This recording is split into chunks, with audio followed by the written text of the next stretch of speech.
모택동 사상과 중국 혁명 제5장 신민주주의론 9. 완고파를 방박한다. 사산계급의 완고파들의 주장은 공산당은 사회주의 사회제도를 2단계로 한다고 했으며 삼민주의는 오늘의 중국에 필요한 것이므로 공산당은 삼민주의를 실현하기 위하여 투쟁한다 라고 하였으니 1937년 9월 22일 중국 공산당은 국공양단의 합작선언서를 선포하였다. 공산주의를 당분간 걷어치우는 것이 좋겠다고 주장하고 있다. 이러한 주장은 소위 유의주의라는 것인데 이것은 구호에 지나지 않는다. 이러한 주장의 본질은 바로 완고분자들의 자산계급 전제주의인 것이다.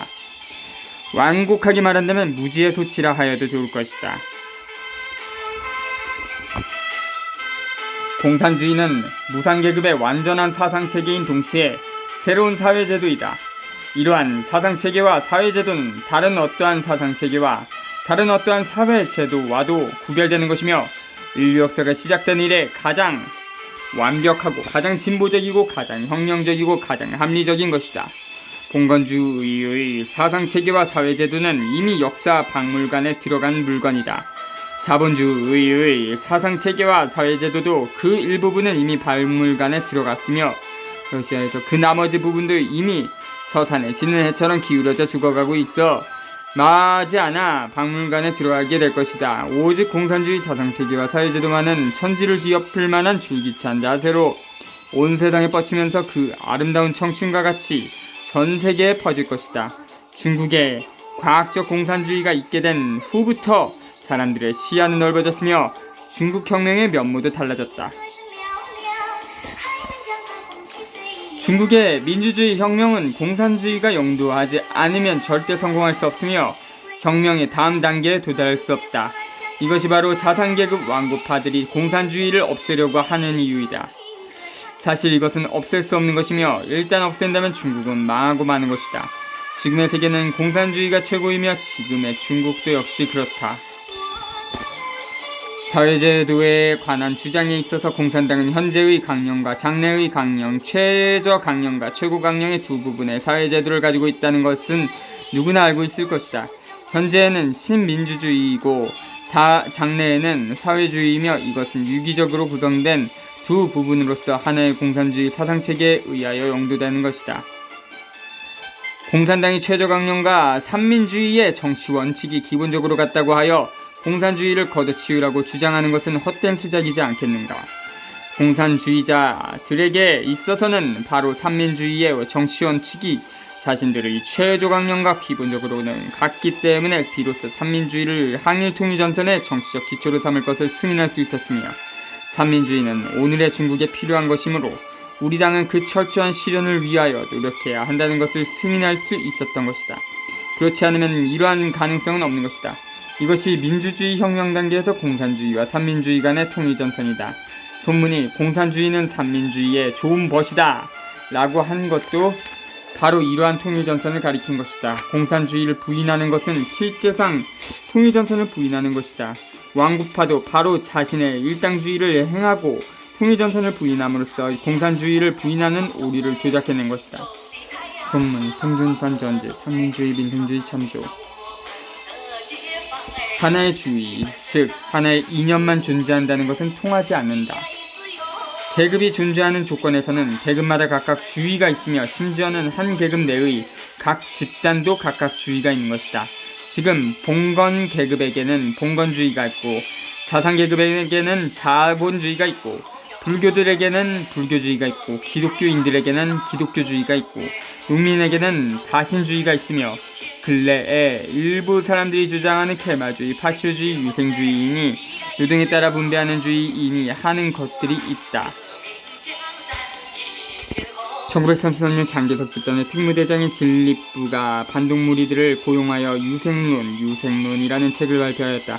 그는 우주의 본질은 생명의 흐름이며 만물의 근본 문제는 삶을 추구하는 데 있다고 설명하면서 계급투쟁의 학설을 반대하였다. 그리고 우주 만물은 각기 하나의 중심이 있으며 인류사회의 현상을 두고 말한다면 수령은 하나밖에 있을 수 없으며 그렇지 않으면 그 균형과 생존을 유지할 수 없다고 하였다. 이런 유생주의적 이론은 국민당 반동파의 독재를 위하여 쓰여졌으며 국민당의 파시즘을 고취하는 데 사용되었다. 산서지방의 대지주의며 대매관의 대표인 군벌 염석산은 노동에 의한 분배라는 구호를 제창하고 있는데 그 중요한 내용은 군사적 방법으로 군으로 인민들을 억압하려 지방관리가 관리하는 고정된 토지에서 혹은 관영, 공장이나 상점에서 농노처럼 노동에 종사하도록 하고 매우 적은 일부분의 노력에 따른 성과만을 노동상황에 따라 근로자에게 분배해야 하는 것이다. 그런데 어째서 무상계급에게는 자신의 공산주의가 있어서는 안 되겠는가? 수많은 주의가 있는데 왜 공산주의만 보면 없애라고 하는가? 솔직히 말하면 없애라고 하는 것은 안 될 말이다. 그러지 말고 경쟁을 하자. 그 누구든지 경쟁에서 공산주의를 이겨낸다면 우리 공산주의자들은 조용히 있을 것이다. 만일 그렇지 않다면 반민권주의 주장인 하나의 주의는 즉시 걷어치우는 것이 좋을 것이다. 완고파들의 삼민주의와 공산주의에 대한 오해를 없애기 위하여 이 두 주의의 다른 점과 같은 점을 명확히 규명할 필요가 있다. 삼민주의와 공산주의를 비교하여 보면 거기에는 공통점도 있고 차이점도 있다. 첫째, 공통점으로는 중국 자산계급 민주주의 혁명 단계에 있어서의 두 주의의 기본 정강이 같다. 1924년에 손문이 새로 해석한 삼민주의 중의 혁명적인 민족주의, 민권주의, 민생주의의 세계 정치 원리는 공산주의 중국 민주주의 혁명 단계의 강령과 기본적으로 같다.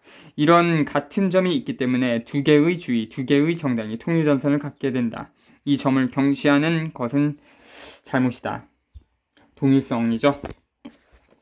둘째, 차이점으로는 다음과 같은 점들이 있다. 1. 민주주의 혁명 단계에 있어서 일부 강령이 다르다. 공산주의는 전체 민주주의 혁명 정강에는 인민의 권력의 실현과 8시간 노동제 그리고 철저한 토지혁명 강령이 있으나 삼민주의에는 이러한 부분들이 없다. 만일 삼민주의가 이러한 점들을 보충하지 않고 그것을 실시하려 하지 않는다면 민주주의 정강에 있어서만 기본적으로 같을 뿐이고 실제로는 완전히 같다고는 할 수 없다. 2. 사회주의 혁명 단계가 있는 점과 없는 점이 다르다. 공산주의에는 민주주의 혁명 단계 외에 사회주의 혁명 단계가 있다. 그러므로 최저 강령 외에 최고 강령, 사회주의와 공산주의 사회제도를 실현하는 강령이 있다. 그러나 삼민주의에는 민주주의 혁명 단계만 있고 사회주의 혁명 단계는 없으므로 거기에는 최저 강령만 있고 최고 강령, 즉 사회주의와 공산주의 사회제도를 수립하는 강령은 없다. 3. 세계관이 다르다. 공산주의의 세계관은 변증법적 유물론과 역사적 유물론이지만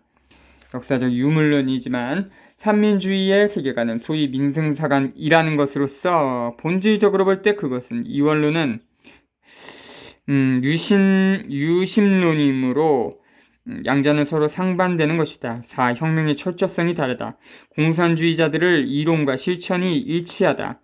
혁명의 철저성이 있다. 그렇지만 삼민주의는 혁명과 진리에 가장 충실한 사람들을 제외하고는 이론과 실천이 일치하지 않으며 말과 행동이 서로 모순된다. 혁명의 철저성이 없다. 위에서 말한 이러한 것들이 바로 양자 간의 다른 부분들이다. 이러한 다른 점들이 있기 때문에 공산주의자와 삼민주의자 간에는 차이점이다. 이러한 차이를 경시하여 통일전선 측면만 보고 모순되는 측면을 보지 못한다면 그것은 대단히 잘못된 것이다. 이러한 점들을 알게 되면 자산계급 완고파들이 공산주의를 걷어치우라고 요구하는 것이 무슨 의미인가를 알 수 있을 것이다. 그것은 자산계급 전체주의를 위한 것이든지 아니면 무지에서 비롯된 것이다. 자주